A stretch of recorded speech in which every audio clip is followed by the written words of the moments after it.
Good morning students. आज हम study करेंगे न्यूटन्स रिंग सर्कुलर क्यों होती है, why Newton's rings are circular. देखिए, बहुत जनरली आपने देखा होगा, कई बार एग्जाम में क्वेश्चन पूछा जाता है, काफ़ी इंपॉर्टेंट क्वेश्चन है। इसका आंसर तो जनरली इस तरह से लिखा रहता है, Newton's rings are the locus of the constant thickness of air film. इस तरह से आंसर लिखा रहता है, लेकिन कई स्टूडेंट के समझ में नहीं आता कि इसका मतलब क्या है, locus of the constant thickness of air film. आइए इसको आज समझते हैं। देखिए, ये हमको पता है कि ये प्लेनो कॉन्वेक्स लेंस है और ये प्लेन ग्लास प्लेट के ऊपर रखा हुआ है। दोनों के बीच में एयर फिल्म बन रही है। दोनों के बीच में एयर फिल्म बन रही है। एयर फिल्म देखिए इस तरह से बनती है, ये बन रही है, ये आपकी, ये सब एयर फिल्म बन रही है इस तरह से, ये देखिए, ठीक है। सेंटर पे लेंस सीधा डायरेक्ट ग्लास प्लेट के कांटेक्ट में है, इसलिए सेंटर पे एयर फिल्म की थिकनेस क्या रहेगी, 0। जैसे आप बाहर की ओर इंक्रीज करेंगे, ऐसे जाएंगे या फिर इस साइड जाएंगे, तो थिकनेस क्या होती है एयर फिल्म की, बढ़ती है। तो इस शेप की जो फिल्म होती है इसको हम लोग कहते हैं वेज शेप्ड फिल्म। तो अपन को शेप पता चल गया। अब हम लोग स्टडी करते हैं फिल्म के बारे में। देख लीजिए, मान लीजिए हम इस फिल्म को लेते हैं, यहाँ पे इस फिल्म की थिकनेस और यहाँ पे इस फिल्म की थिकनेस, दोनों की थिकनेस क्या इक्वल है, क्योंकि यहाँ से यहाँ तक का डिस्टेंस और यहाँ से यहाँ तक का डिस्टेंस इक्वल है। तो मान लीजिए हम इसको एक सेंटर पॉइंट मान लें और यहाँ से यहाँ तक एक रेडियस लेके एक सर्किल ड्रॉ कर लेते हैं ऐसे करके, ठीक है। मान लीजिए इसकी थिकनेस आपकी हो गई T1 और ये जो बन रही है इसकी थिकनेस हो गई आपकी T2। ये वाले की T2, ये वाले की T1, तो ये हो गई आपकी T1 और ये हो गई आपकी T2, ठीक है। तो यहाँ से सेंटर लेना है और इसको रेडियस मान के हमको एक सर्किल ड्रॉ कर लेना है। तो देखिए इस तरह से आएगा आपका, एक T1 के लिए आएगा और एक T2 के लिए आएगा, तो दो सर्किल आ गए, मीन्स दो आपके पास एयर फिल्म आ गई। ये देख लीजिए फिर से एक बार डायग्राम, यहाँ से देखिए ये T1 और यहाँ से यहाँ तक T1, दोनों का डिस्टेंस बराबर है। तो यहाँ से यहाँ तक का जो भी डिस्टेंस रहेगा, ये मान लीजिए ये यहाँ से यहाँ तक का ये सब रेडियस मान लीजिए फिल्म की रेडियस है सेंटर पॉइंट से। तो ये जो फिल्म बन रही है ये आपकी फिल्म, इसकी थिकनेस क्या है, T1।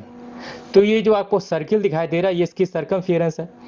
तो एयर फिल्म की थिकनेस जो होती है, ये जो पॉइंट दिख रहा है आपको, ये जो पॉइंट यहाँ पे यूनिफॉर्म होती है, यहाँ पे थिकनेस में कोई भी चेंजेस नहीं होता है किसी भी तरीके। ऐसा नहीं होगा कि यहाँ थिकनेस अलग है यहाँ थिकनेस अलग है।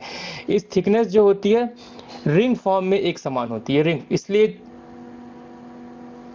जो रिंग भी होती हैं रिंग फॉर्म में बनती हैं। तो थिकनेस जो है एयर फिल्म की थिकनेस रिंग फॉर्म में एक समान है। इसके आप नीचे आएंगे तो थिकनेस आपकी कम होगी, मतलब यहाँ से आप यहाँ जाएंगे थिकनेस कम होगी।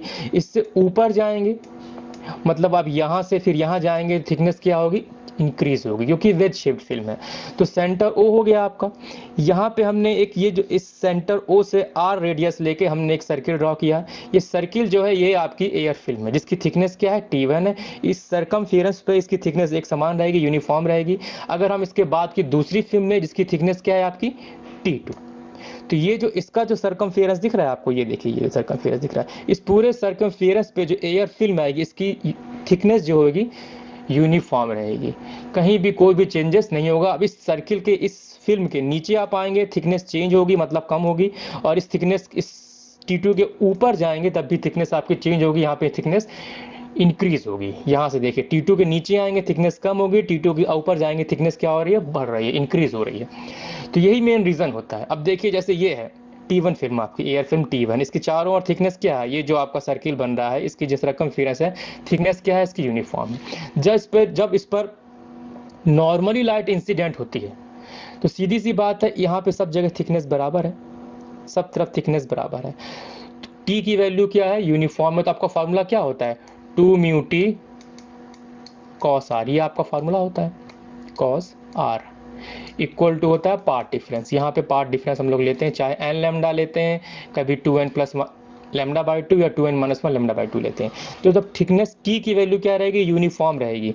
तो जब लाइट इस पे पड़ेगी इस पूरे सर्कमफेरेंस पे, यहाँ से हर तरफ क्या थिकनेस इक्वल है, मतलब पार्ट डिफरेंस लाइट रेज का क्या होगा, इक्वल होगा। तो जब आप इसको माइक्रोस्कोप, ट्रेवलिंग माइक्रोस्कोप में देखते हैं तो आपको चारों तरफ से जो यहाँ से जो पार्ट डिफरेंस जा रहा है यूनिफॉर्म जा रहा है, तो या तो डार्क फ्रिंजेस बनती है, अगर डार्क फ्रिंज की कंडीशन सेटिस्फाई करेगी तो डार्क फ्रिंजेस बनेगी, और अगर ब्राइट की कंडीशन सेटिस्फाई करेगी तो ब्राइट फ्रिंजेस बनेगी या ब्राइट रिंग बनेगी। सिमिलरली T2 पर देखते हैं, जब लाइट इस T2 रिंग्स पे पड़ती है, T2 एयर फिल्म पे पड़ती है, मान ली देख लीजिए, तो ये इसके चारों ओर सर्कमफेरेंस आप जो देख रहे हैं, यहाँ पे स्मॉल t की वैल्यू क्या है, T2 है, हर तरफ T2 है, T2 यहाँ भी T2 है, यहाँ भी T2 है, सब तरफ T2 है, पूरी तरफ T2 ही है। तो जब लाइट इस पर नॉर्मली इंसिडेंट होगी तो नॉर्मली रिफ्लेक्ट होती है, चारों तरफ इसके चारों सर्कमफेरेंस पे थिकनेस यूनिफॉर्म है, तो पाथ डिफरेंस भी क्या होगा, इक्वल होगा।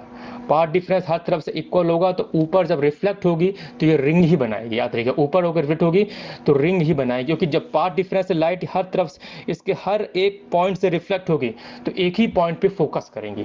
इस T2 जहाँ तरफ T2 यहाँ तरफ T2 है, तो हर एक T2 का हर एक पॉइंट से लाइट रिफ्लेक्ट होकर ऊपर जाएगी ट्रेवलिंग माइक्रोस्कोप में, तो सेम पॉइंट पे सेम प्लेस पे फोकस होगी, जिससे आपको रिंग्स ही दिखाई देगी, क्योंकि रिंग्स फॉर्म से रिफ्लेक्ट हो रही है तो ऊपर जाके वो रिंग्स ही बनाएंगी। अब डिपेंड करता है कि अगर वो कंस्ट्रक्टिव इंटरफेरेंस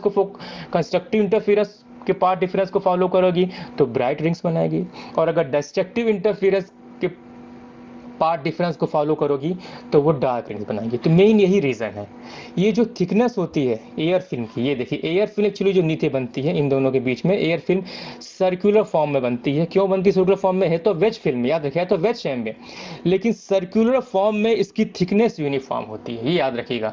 फिल्म तो वेज फॉर्म में बनती है, लेकिन सर्कुलर फॉर्म में इसकी थिकनेस यूनिफॉर्म होती है। सर्कुलर फॉर्म में थिकनेस यहाँ पे T1 है, इसके थोड़ा बाहर, इतना डिस्टेंस खैर नहीं होता, हमने डायग्राम एक्सप्लेन करने के लिए इतना डिस्टेंस लिया है।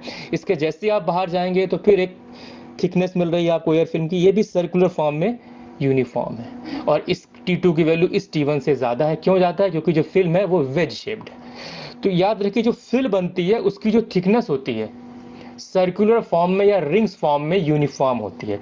तो जब यूनिफॉर्म सर्कुलर फॉर्म और रिंग्स फॉर्म में यूनिफॉर्म रहेगी थिकनेस, तो लाइट इस सर्कुलर रिंग पे पड़ेगी तो लाइट उसी पॉइंट से रिफ्लेक्ट होगी और ऊपर जाके आपकी रिंग्स बनाएंगे, क्योंकि पाथ डिफरेंस सब जगह यूनिफॉर्म होगा, तो यूनिफॉर्म होगा तो एक ही जगह फोकस होंगे, जिससे ऊपर जाके वो रिंग्स बनाएंगे। अब डिपेंड करता है कि कंस्ट्रक्टिव बन रहा है या डिस्ट्रक्टिव बन रहा है, डिपेंड करता है कौन सा पाथ डिफरेंस को वो फॉलो करती है। तो यही इसका मेन रीजन होता है। Newton's rings are the locus of constant thickness of the film, यही इसका मेन आंसर है।